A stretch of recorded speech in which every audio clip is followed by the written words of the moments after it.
Sorry. Alderman Arnold. Here. Alderman Headley. Here. Alderman Scully. Here. Alderman Schaper. Here. Alderman Totten. Here. Alderman West. Here. There is a quorum present, Mayor. Okay, next item is invocation.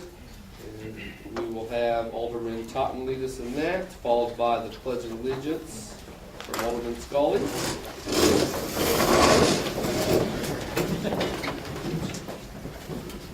Lord, we thank you for the blessings you've given us. Guide us through the work that is before us. Please take care of all of those in our cities and our young men at service to keep them all safe. And I do thank you for the wonderful day that you have presented us. Amen. Amen. I pledge allegiance to the flag of the United States of America and to the republic for which it stands, one nation, under God, indivisible, with liberty and justice for all.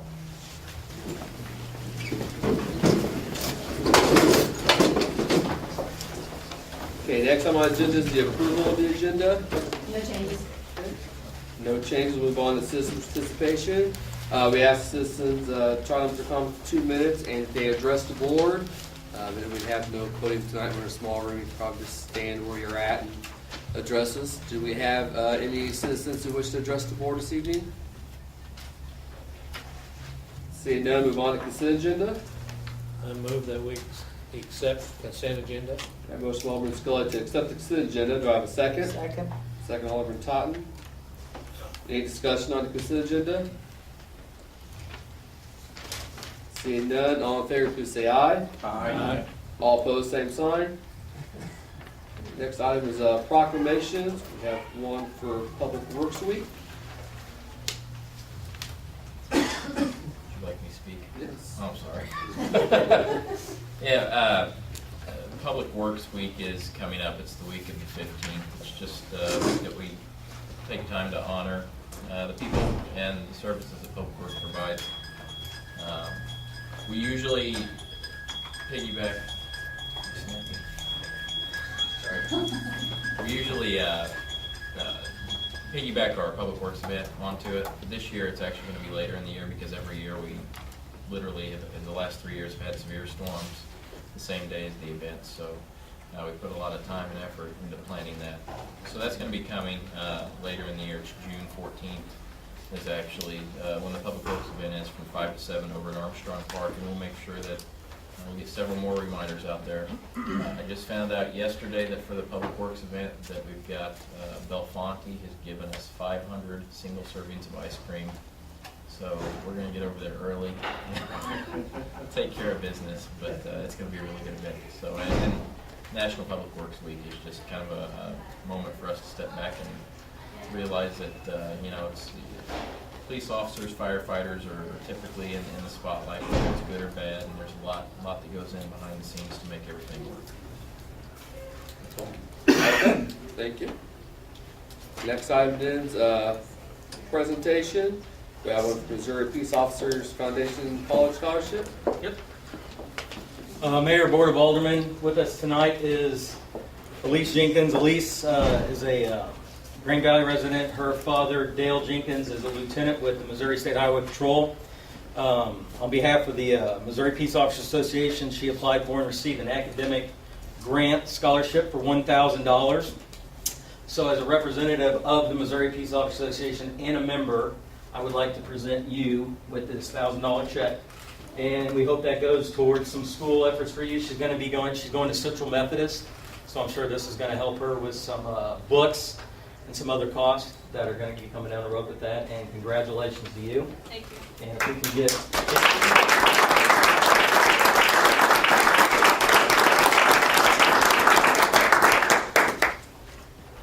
And I'd like to get a real quick picture of the Missouri Peace Officers Association. I'd like to get the family as well as us really quick up here if we can.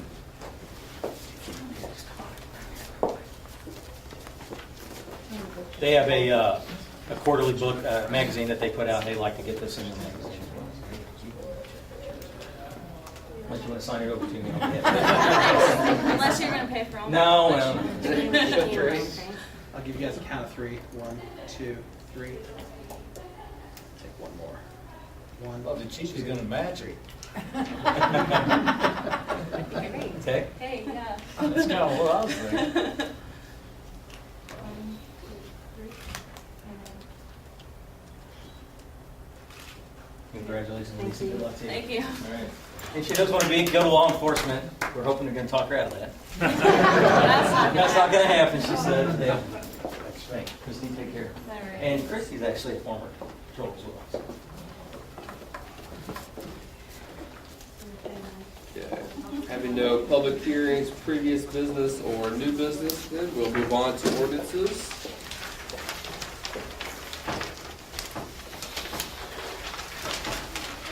Bill B 1229, second reading.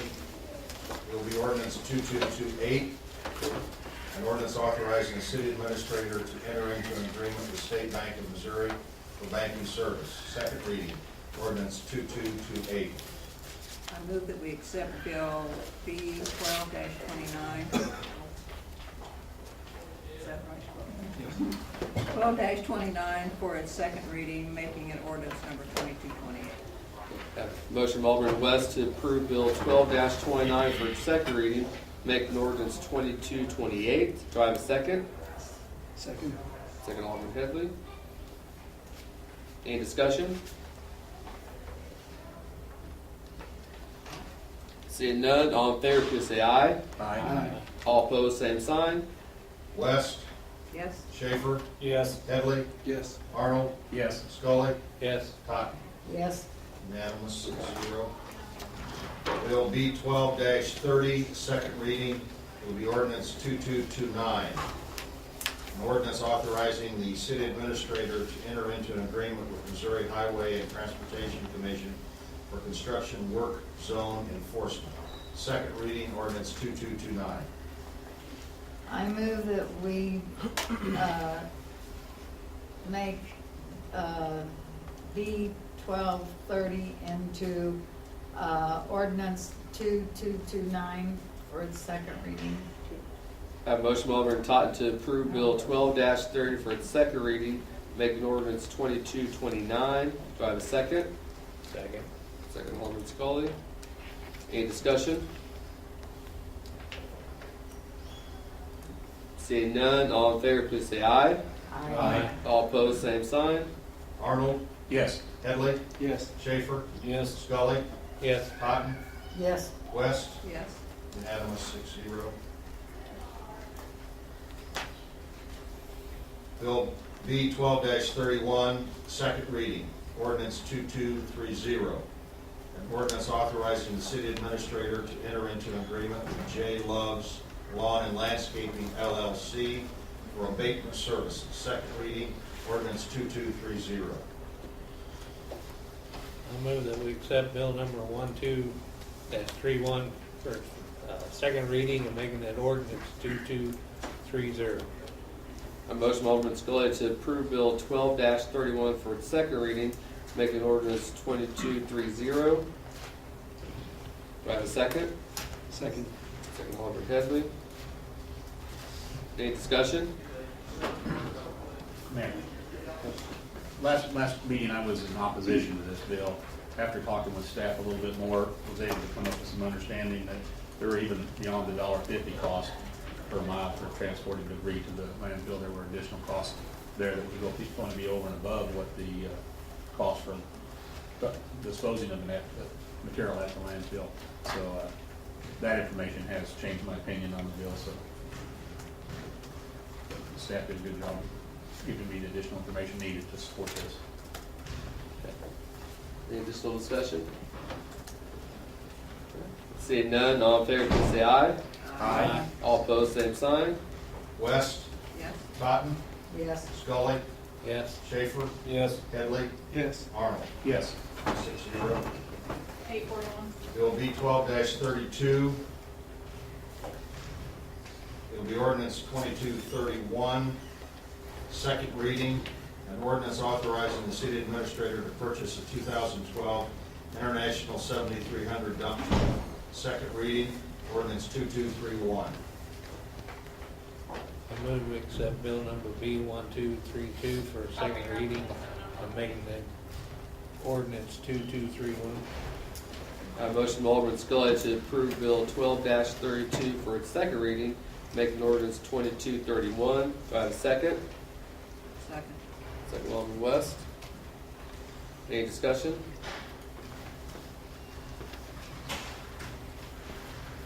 How many miles a year will we put on this new dump truck?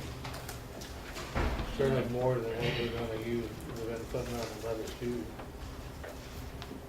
Possibly. I mean, those other, it's gonna be used every day, just like the other ones are.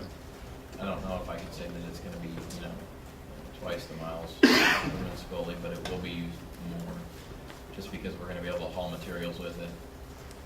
So that may be a trip to Barber and back to the city, that sort of thing.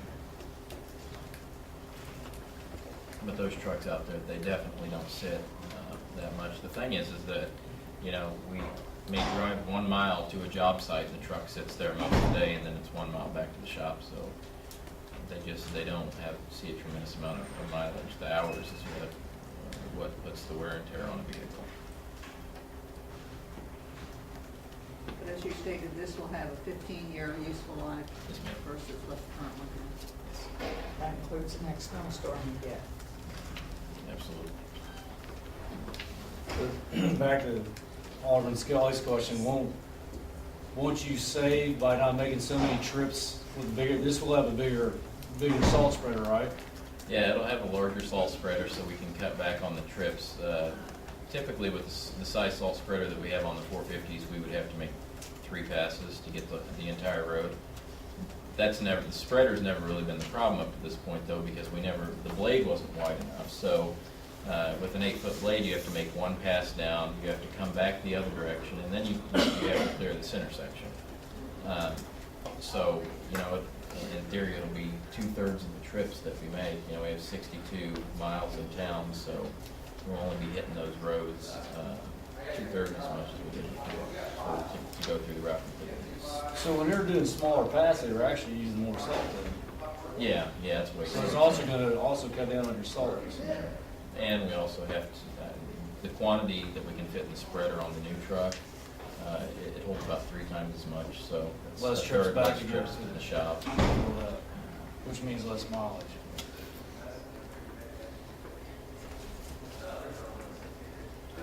Anything additional? Seeing none, all in favor, please say aye. Aye. All opposed, same sign. Arnold? Yes. Scully? Yes. Cotton? Yes. Headley? Yes. Schaefer? Yes. West? Yes. 6-0. Bill B12-33, second reading, it will be ordinance 2232, an ordinance approving the final plat of Grain Valley Marketplace, a replat of Sunny Lane addition. Second reading, ordinance 2232. Mayor, I move that we accept Bill 1233 for its second reading and make an ordinance 2232. A motion from Alderman Schaefer to approve Bill 12-33 for its second reading, making ordinance 2232. Do I have a second? Second. Second, Alderman Totten. Any discussion? Seeing none, all in favor, please say aye. Aye. All opposed, same sign. West? Yes. Schaefer? Yes. Headley? Yes. Cotton? Yes. Scully? Yes. Arnold? Yes. 6-0, Mayor. Bill B 12-34, listed for first and second readings.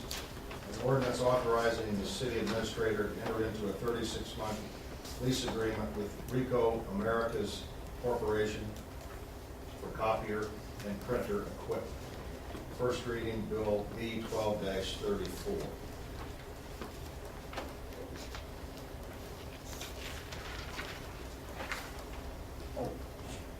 Mayor, I move we approve first one. B12-34 for its first reading, bring it back for emergency reading second, by title only. Have a motion from Alderman Arnold to approve Bill 12-34 for bring it back for its second reading by title only. Do I have a second? Second. Second, Alderman Headley. Any discussion? I wanted to bring this to the attention of the board, and I appreciate you entertaining a double read this evening. At the direction of this Board of Aldermen, at budget time, we were asked to take a look at the amount of money that the city was spending on copiers. And as a result, we actually knew that that was an issue, and one of the copiers was reaching its end of its contractual period.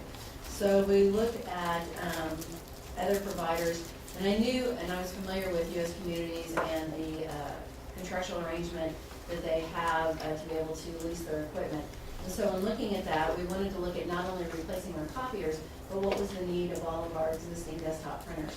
And as a result of that, not only are we going to see a savings on our copiers, but we're also going to try to reduce the number of desktop printers that we have. And to those that have the requirement for either proprietary information or exclusive software that requires a desktop printer, or just from a work standpoint, they can't leave their desk, they need to have the printer there. And we were able to eliminate a number of printers. Included with this is the replacement of the printers that we do have, and looking at utilizing the RICO contract to put new printers there that will be under lease. And the reason this makes this so attractive is because maintenance is included with the cost, as well as supplies. So where and I don't know if you're familiar with this, but when you go to purchase a toner for a desktop printer, they have a tendency to be pretty pricey. And the toners are included in this cost, so we're going to see quite a bit of cost savings with the material, the supplies being included in the cost for the lease. So what you have in front of you shows an estimated savings for the equipment. About the third or fourth page back, it'll show you where the current printers are, where the current location is, and then what the new printer model would be. And under that new printer model, it'll show you the number of eliminated machines, which are 13 printers that we're going to eliminate. And that will come at a really good cost savings, because those toner cartridges are so expensive. The cost per copy print is a lot higher than you're going to see it on a copier that is built to be mass produced. Typically, you'll see a cost per copy on a laser printer that's anywhere from 12 to 13 cents per copy. The copiers you're going to see are around 2 cents per copy, 2 to 3 cents. If it's a color copy, it's a little bit higher. But the other part that's nice is that even though we are going to reduce the number of desktop printers that we have, staff will have the option to be able to send a job to a copier and still be able to put it into the queue where it's under security setting, so that it waits until they get to the copier, and then they enter a code and it'll print for them at that time. And that way, any type of proprietary information, confidential information is not released or just any access to it. So we're really excited about this. The reason you have it on the double read this evening is the sooner we can start seeing some cost savings, we want to be able to take advantage of that. Anyone have any questions? How many year contracts is this one? This was going to be a 3-year. Our Toshibas were originally on a, Jamie, correct me, 5-year. Typically, just having been around this market for a long time, and technology gets better and better, but typically by the end of the third year, staff's starting to grimace a lot because you have downtime, you have some issues, and we actually had a job that we tried to print this evening from the. I have an example. Yeah, where it's just kind of a testament to the ongoing issues that we've had with this. Plus, you add that age to it, and for some reason, copiers just don't like to live longer than 3 years and perform well. You know the MoDOT paperwork that you got this evening that was a handout? That's what that was supposed to look like. Instead, this came out in hieroglyphics, and we don't know why. So, we sent it to the queue. It came out the copier, and it's Dutch.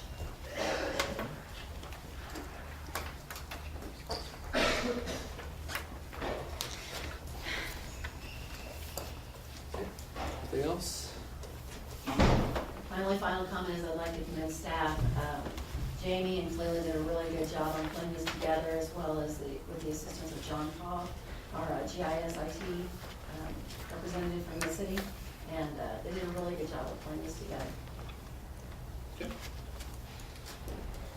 See no more discussion. All in favor, please say aye. Aye. All opposed, same sign. 6-0, first read, second reading. Bill B 12-34, ordinance 2233. An ordinance authorizing the city administrator to enter into a 36-month lease agreement with Rico Americas Corporation for copier and printer equipment. Second reading, ordinance 2233. Mayor, I move that we approve Bill 1234 and make it ordinance 2233. A motion from Alderman Arnold to approve Bill 12-34 for its second reading, make an ordinance 2233. Do I have a second? Second. Second, Alderman West.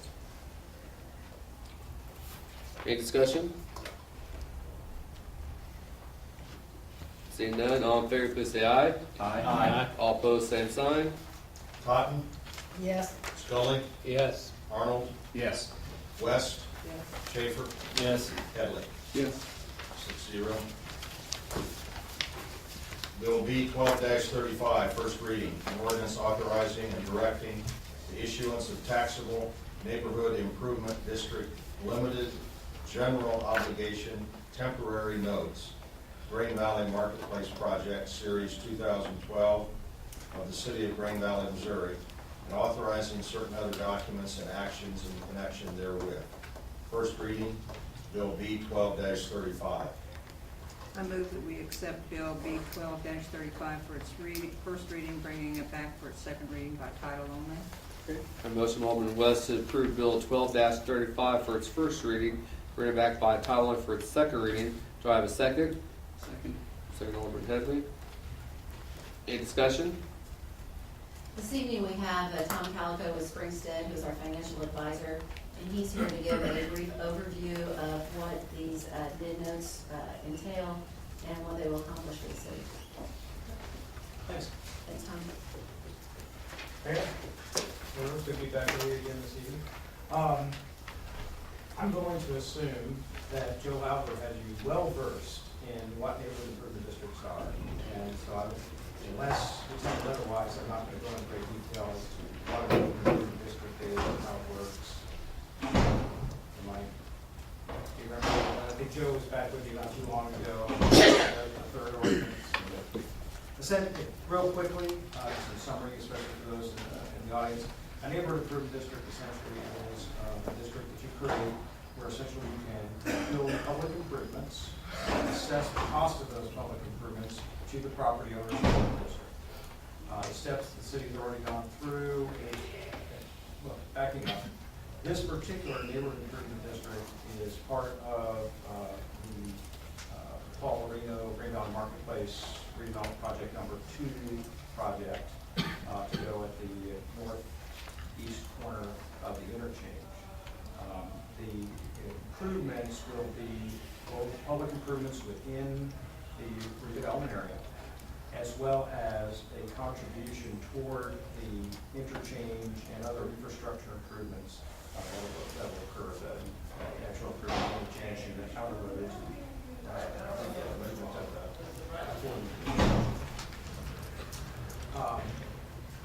The way the process works is, of course, you've already received a petition, approved that, and created the district. Now we're at the point where the project is going to get constructed.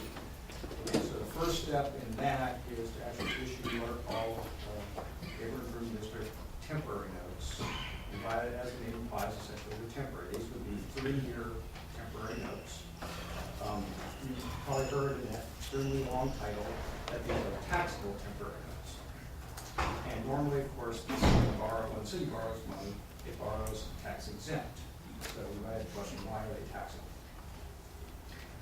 Sid Douglas is here, and he'll bail me out if I really butcher this, but essentially, it has to do with the tax code rule that essentially if the public is borrowing money, and there are both private sources, in other words, the money that you're going to use to pay the debt comes from a private source. And if there are private uses, in other words, the project that you're going to build is private, then it has to be taxable. while we don't have that in particular with these neighborhood improvement notes, because as I said earlier, these are public improvements, and the special assessments themselves are not necessarily considered private. Oh, well, no, I'm back up. In this case, the special assessments are considered private, but these improvements are public. So where do we get the public uses that make these taxable? Well, it has to do with the fact that you have to think about the plan of finance for the shopping center as a whole. And if you recall, we have TIF monies that are going to be used for private purposes. So when we look at it as a whole, as a project as a whole, then we have both private sources and private uses, and that's how we end up with taxable debt. The ramifications of that is a moderately higher cost of borrowing. Of course, those costs are, in this case, are going to be assessed 100% to the property owners within the district. The ordinance that you have before you on first reading tonight is what's called a parameters ordinance. It basically sets those kind of maximum parameters by which the notes can be issued. We anticipate issuing notes of about $3,055,000. The ordinance does allow that amount to go up to $3,565,000. Why do we do that? We do that because while these are 3-year notes, there is all of the interest that will be paid on those notes during that 3-year period is what's called capitalized. In other words, we're borrowing the money to pay the interest while those notes are outstanding. Why do we do that? Because the project won't be completed, and we don't want, and we really aren't going to be in a position, and the property owner won't be in a position to pay, and we won't be in a position to close the assessments until the project is completed. So this essentially buys some time to get the project completed, and then at that point assess. So because we're borrowing the money for that interest, the amount that we have to borrow will vary based on the actual interest rate that we get. Now, we're assuming that the true interest cost on the notes is going to be about 1.72%, but the parameters ordinance allows that to go up to true interest cost of 2.25%. We don't expect that it'll go that high, but we've set the parameters such that we've got a little bit of room in case the market does move between now and when we issue the notes. Speaking of when we're going to issue the notes are set to be sold on May 22nd. At this point, no reason to think that date would move, but if for some reason there was some change in the market, we might move it a day or two one way or the other. We'll just have to see. Let's see. Talk about that. We do have an optional redemption on the notes. Basically, the notes could be called as of June 1, 2013. So that gives us some room, depending on when the project is actually completed. We don't have to wait until 3 years, the end of the maturity of the notes, to actually at that point redeem them. Now, the notes will be payable from, in all likelihood, they'll be payable from neighborhood improvement district bonds that will be issued to then refund the notes, and that becomes then the long-term financing for the neighborhood improvement district. Notes essentially, you can think of it almost kind of like a construction loan. The notes basically are temporary financing. Once we know the exact amount of the project cost, we then take it out of the longer-term financing, which is the neighborhood improvement district bonds, which will also be taxable. Those will be 20-year bonds, and at that point, once we've issued the bonds, then that's when the assessments on the property will occur. The bonds will be payable, we expect, from special assessments, as I said, that will be imposed on the property owners. Now, these are what's called limited general obligation. Both the notes are and the bonds will be as well. So what that means is that if for some reason the special assessments are not paid, that the city has an obligation to basically use first money into the general fund to pay whatever debt services is not paid from special assessments. The city does not have the option to increase its property tax rate if for some reason you had to pay debt service on the neighborhood improvement district notes or bonds. So it's what's called a limited general obligation.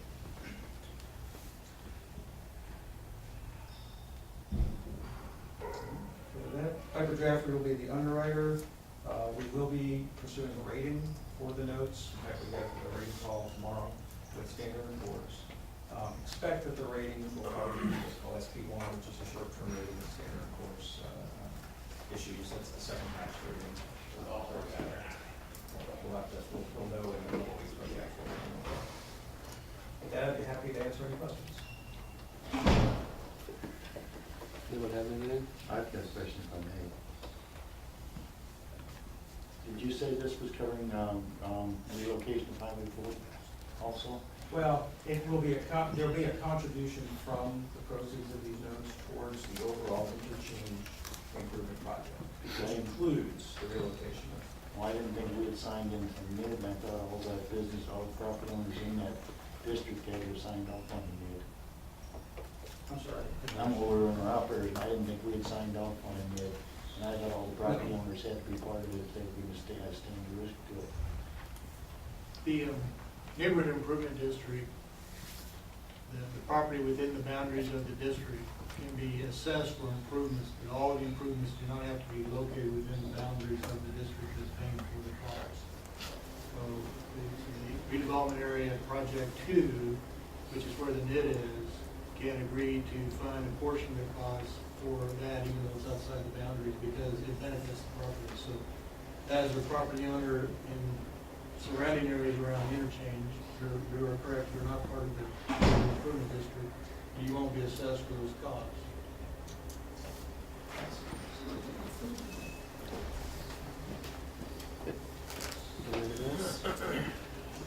Thank you. Staff, anything to add? Okay. Seeing nothing else, all in favor, please say aye. Aye. All opposed, same sign. 6-0 first. Bill B 12-36, first reading. An ordinance authorizing the city administrator to enter into an amended agreement with Springstead Incorporated to include continued reporting for the bond issues. First reading, Bill B 12-36. I move that we accept Bill B 12-36 for its first reading, bringing it back for its second reading by title only. The motion from Alderman West to approve Bill 12-36 for its second reading. First reading, bring it back by title only for its second reading. Do I have a second? Second. Second, Alderman Scully. Any discussion? Yeah, we just wanted to bring this to the board's attention this evening. Typically in the past, United Missouri Bank has provided this service for us. We've continually had this reporting that's occurred, it's come late, and it's caused an issue for us. So we have looked to Springstead for assistance, and they have agreed to provide the same reporting. Interesting to note, the cost factor is about the same. When you take a look at all of our bond issues that we have, and if you try to average out the cost, United Missouri Bank's fees been anywhere from $250 to $400 per issue.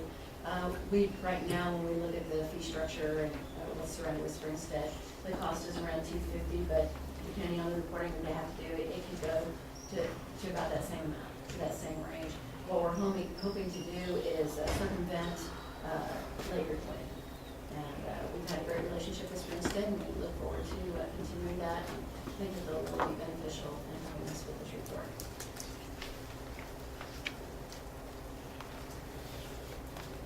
Questions or discussion? Seeing none, all in favor, please say aye. Aye. All opposed, same sign. 6-0 first.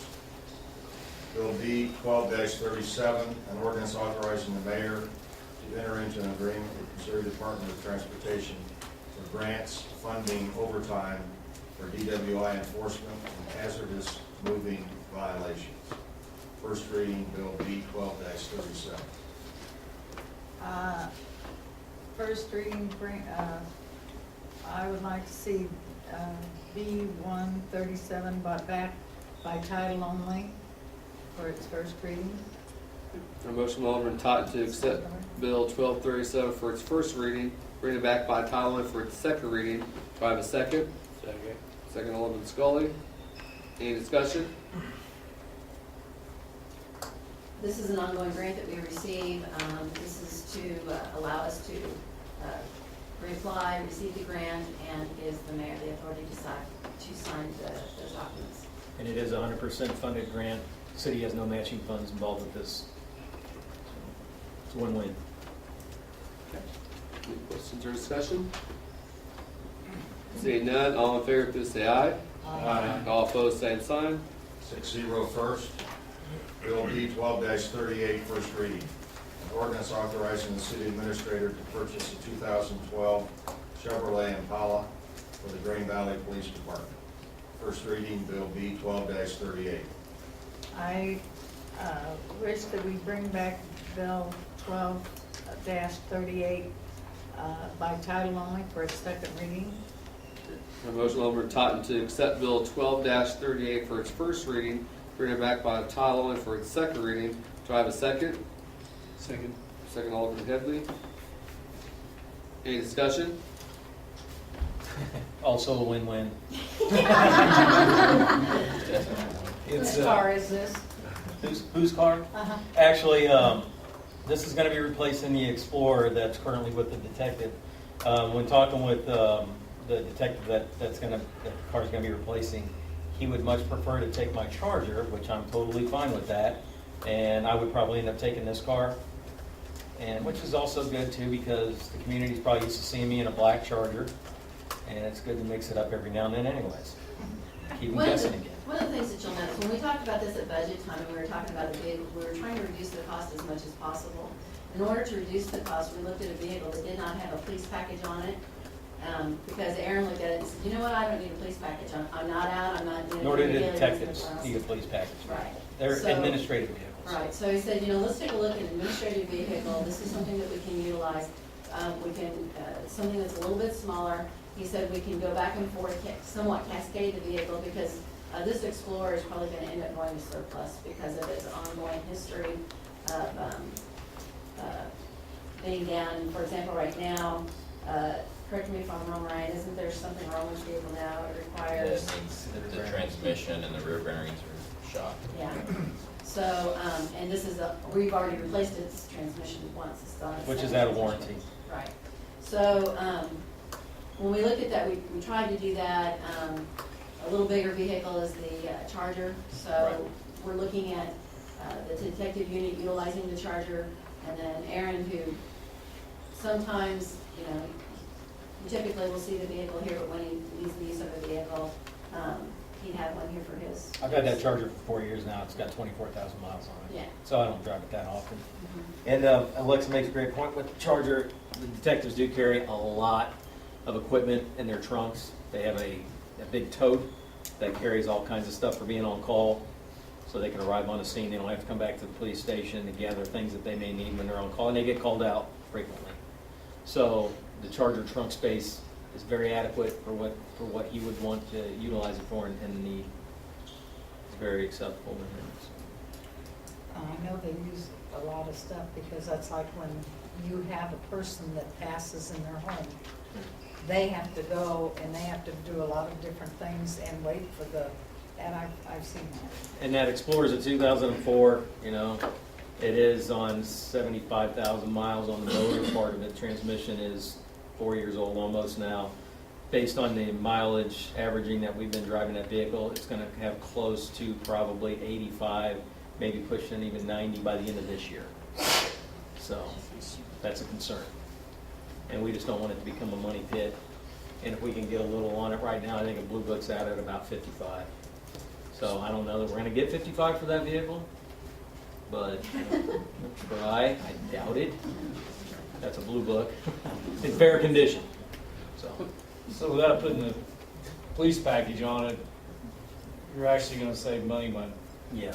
Because you originally, correct me if I'm wrong, in the budget, had planned on buying the vehicle with the police package on it, right? No. Actually, I budgeted about $18,000, which is when Tom did some research on it. is what an administrative car, and this is actually gonna be $17,783, so we're to the good a little bit, a couple $100. Chief, based on past meetings, you were trying to phase out your Chargers. Is this the Impala? Are you sticking with Crown Vics and now Impalas, or? The Crown Vics are out. This was the last year we did. We were able to get a couple Crown Vics. Crown Vics will no longer be made after 2012, or actually 2011, I think was the last year. Next year on the CERT, on the VERP, I can't remember patrol vehicle wise what we're going to be replacing, but we've looked at the Interceptor, which is the Ford, is a replacement on the Interceptor, which is their tourist version of the police package. Of course, Chevrolet provides a police package, Impala, and we're probably going to be looking at one of those two cars. Doubt I'm going to be going back to the Charger. Charger has redone their Charger. Both roads purchased 3 new Chargers. They are completely different, body style wise, everything. They supposedly worked out the kinks. The problem with it is, when we did do the Chargers, I had 3 years of data on it with regard to maintenance records, and basically we were just kind of doubled up on maintenance as opposed to what the Ford was putting out for us. So that's something that we're going to have to look at here down the road and for next year. Just have to look at the VERP. I can't remember what we're looking at for changing out. 2 patrol vehicles. So. Just curious. Yep. Anything additional? Seeing none, all in favor, please say aye. Aye. All opposed, same sign. 6-0 first, Mayor. That's all. Seeing no resolutions, next item then is city attorney's reports. Nothing to report, Your Honor. Okay, next item then is city administrators and staff reports. Jamie, if you would please provide for them information regarding MML that's coming up. Sure. There's an MML Westgate meeting. I believe it's the 24th of May, and it'll be held in Grandview. For any who would like to attend, please just let me know as soon as you possibly can. It's going to be held at the Army Cross Museum, which is in fact in Grandview. And the cost of it is about $28 per person, with the event starting around 6 p.m. And the budgeted cost.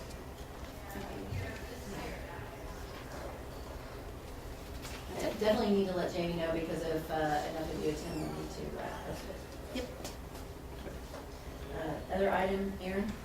Yeah, this Friday, just a quick reminder, we have our 6th annual Victim Services Rights Golf Tournament at Drum Farm. We have an 8 o'clock start, so I think there's lots of people in here in the room I know that are going to be playing. Supposed to be 81 degrees with sun, which would be great, because I think about 4 years in a row now we've had 40s and rain for some reason in May and April. So anyway,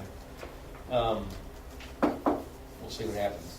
But thank you for everybody who has helped us by volunteering, participating, putting teams in, everything for that. And we just appreciate the cities and the board's support for the program too. Without your guys' support, we couldn't obviously do that. So thank you very much.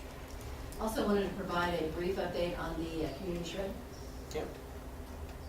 It was very successful, had a good attendance at it, and we actually had an action picture taken with the amount of meds that were turned in. 112 pounds. Yeah, and that's really good for our area, and it was, I've heard a lot on the news, and you probably have as well. It was very well received, because that was a regional event that occurred, so Green Valley just participated in that. So I want to say kudos to Dave, Starbuck, and the Dopes for doing that, and they did a great job. Along those same lines of Dave Starbuck and the Vips, I wanted to thank staff, including Aaron, Ryan, Shannon, and Tom. This last week we had an event at this facility in our seniors lunch. Along that same day, somebody else had also, the Tea Party had rented the pavilion, and it was kind of all an impromptu situation. We were fearful that we would have a lot of people here and that our seniors would not have a place to park. Staff jumped on it, coordinated it, brought out the barricades, and our seniors didn't have any problems accessing. From what I understand, the Tea Party individuals thoroughly enjoyed the back pavilion and talked about possibly coming back in the fall. And we'll see if that turns out, but it all turned out great, and it's because everyone was very proactive here, and so kudos to all of them. Also wanted to let you know that we've been getting multiple complaints on the noise factor that's coming from the racetrack. That's an issue that this board is probably going to need to review, just merely from the emails that we've been getting. I did want to let you know staff has also been proactive. We've got a plan right now where we're doing some sound testing, and I understand that Mr. Sherrod is also doing his own sound testing. We've been open within us above and beyond on all this to let him know when we're doing it, what time we're doing it, where we're doing it, and then after the weekend results, we forward him the results to let him know what we're getting, so that there's no surprises along the way. What we plan on doing, that we're doing it over 3 weekends. We're also going to be doing just odds and ends testing around town that will get the sand drags. It also gets the noise from I-70. It hopefully, we're hoping to pick a time when we might be able to get the high school band, just for comparison purposes as to what noise and that range comes in at. And we hope to bring that report and information back to the board. It'll probably be sometime around the end of June. Who's doing ours for us? What, are they trained? Our staff. Have they been trained? Yeah, they've been trained on operation. In fact, I talked to Joe Panza last week. He had some questions about how we were operating the equipment that we had. Sat down with staff, talked to them, had them show me what they do, and they're measuring it the appropriate way. And if you want to get a good time, comes generally Sunday night, about 3:30, 3:45 in the morning, you'll hear the traffic to the trucks going like you wouldn't believe. It's amazing, and I can't believe they don't hear that, because it's out there when I'm out there.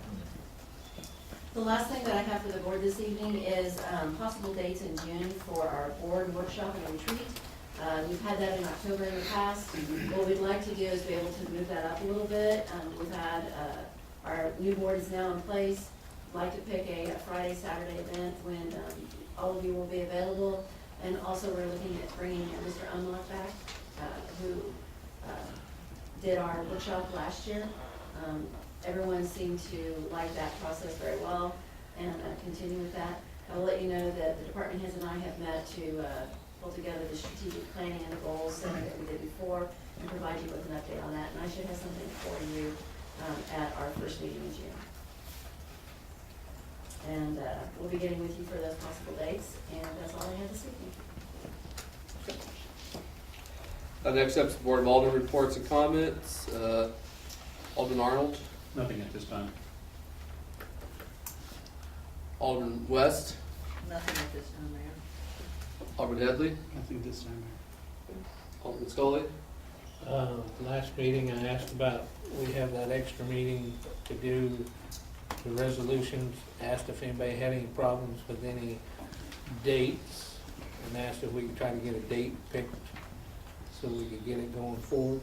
Does anybody have, do we want to try to get it at the end of this month? We want to first wait to the 1st of June. Seniors are out in about a week. But you still have track and baseball stuff still going. So, I don't know. I don't care. That's the way with me, so I think we need to pick a date and go with it. I mean, that's the first Monday in June. We wouldn't have a meeting on that day, would we? The 11th.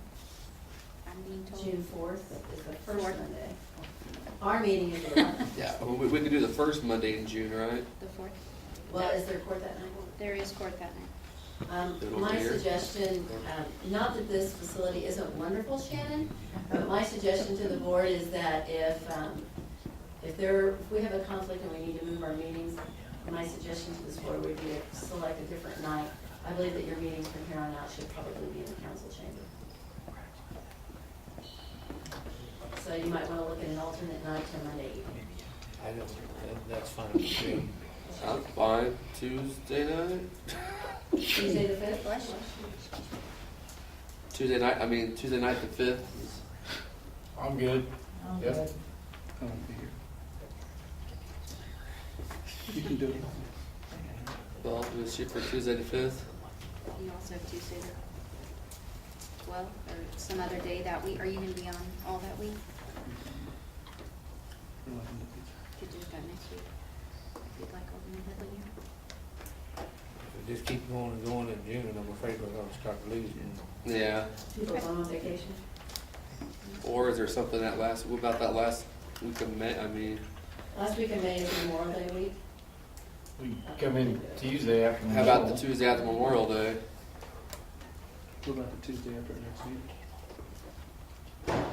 22nd. Well, we could do the Tuesday after our meeting, which is the 22nd, or You we have a could park do board the meeting. Tuesday after Memorial Day. You want to me? I mean, The 22nd? There's a park board meeting on Tuesday. 29th? We can't do that. Just have to come back off vacation a little early, Bob. 29th. Okay. 29th? May 29th. Yeah, we could probably start that like 6, couldn't we? Okay. Yeah, 6, That 6:30. we could- Say I'll make something 6:30. happen. We'll do 6:30, that'd be better. Not really, but I'll make something happen. I'm gonna be out in Gardner, Kansas. Okay.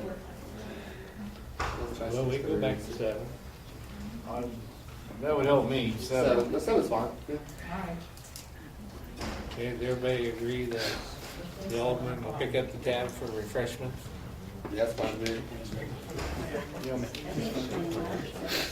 We pick up the tab. 29.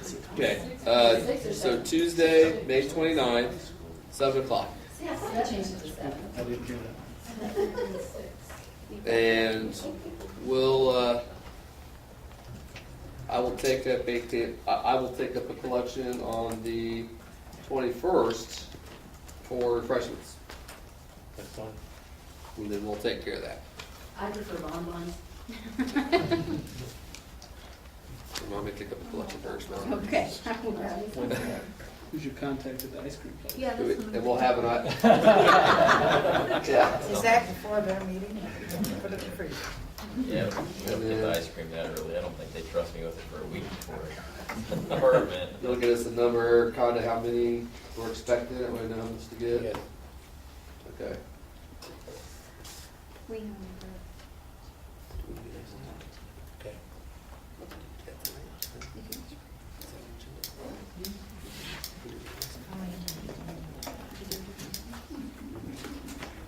That's all I have. Okay. Alderman Totten? Well, I'd like to say thank you for the bank again. I had 2 people compliment me on that, but you know, what surprised me the most was we were in the grocery store in one place and somebody complimented our park that they use walking every day. And then we went to, where was the other one? Where? Burger King, and they come up and told me how nice the trail was. Another person, and I'm sitting there going, I don't know how they know who I am, but boy, I was tickled to death to get to say here, thank you, this was nice. So I wanted to pass the kudos out to everybody. Thank you, the parks that are being used, I have at least met 4 people using them. So, and they were happy with it. No, I know, but I mean, for them to come and say thank you, that's appreciative, because all of them don't do that. But thank you all for the park and the pavement, so they don't lose the front end of the Volkswagens anymore. Alderman Schaefer? Decided to have a little yard fire this weekend, and I want to thank the firemen for coming out and doing a good job, and the police for coming out and blocking the street off. It never amazes me that you see fire trucks blocking the street and fire hoses out there, and people still have to drive and stop right in the middle of the way. So I thought everybody did a fine job, but not letting my house burn down too. They'll take it out of your pay. What's that? What they put the fire out with? My water. Ah. Gotta get it in there. And there goes our water bill once again. And to that, the fire department uses a new foam product that cuts down the amount of water we have to use. There you go. It's always good to finish one after the fire. They throw soap on it first. Just charge staff for the water. Mayor's report, a couple of things. First of all, we held the State of the City address last week. very well, and just want to thank Jamie and Cleo for all their work on that. They worked hard getting all that together, so I want to thank you for that. I do have a job for somebody if they're willing to take this on. I got a call from South Middle School, and they would like a politician there Friday at 8:45 to approximately 10 o'clock to talk with some middle school students about politics as a job. I told it wasn't much of a job, but so I don't know if anyone's available for that or. We can go. You trust me? You'll just have to talk to them about. We're going to ask about how much money you make. More. That's what they told me. Well, I'm glad to tell Will be them. the number one question. So, Alderman Todd, you want to do that then? Sure. I will get the information to you then. Thank you. I will email her tomorrow and get all that set up. Sure, get the- Okay, and then finally, I have board and committee appointments, and then we'll need to decide on a mayor pro tem right after that. But this is what we have, and I think I've kind of talked to everybody. Alderman Scully is going to stick with school liaison. We're going to keep Alderman Headley on parks. Alderman West is going to stick with economic development, the economic development committee. Alderman Arnold then will be on our public works liaison / transportation committee liaison. So he'll be on those committees. Alderman Schaefer, you'll stay on P&Z. And then we are going to be here in the near future bringing to the board a kind of a new committee that city staff went back and looked at our goals that we set on our last goal setting, and city beautification was one of the top goals we had to beautify the city. So since that was a top goal, we thought, well, we probably need to have a committee established for that. So we're going to be getting some bylaws and stuff together for that committee and who's going to be on that. But Alderman Totten will be our board representative on that committee once we get that started up. So. Now, as for Mayor Pro Tem, I will entertain a motion or nomination for Mayor Pro Tem at this time. I nominate Bob Headley again. Okay. I have a motion from Alderman Scully to appoint Alderman Headley as Mayor Pro Tem. I second it. Second Alderman Totten. Any discussion on that motion? Seeing none then, all in favor please say aye. Aye. All opposed, same sign. Passes 6-0. That is all I have for this evening. If no one else has anything else, we will adjourn. Thank you.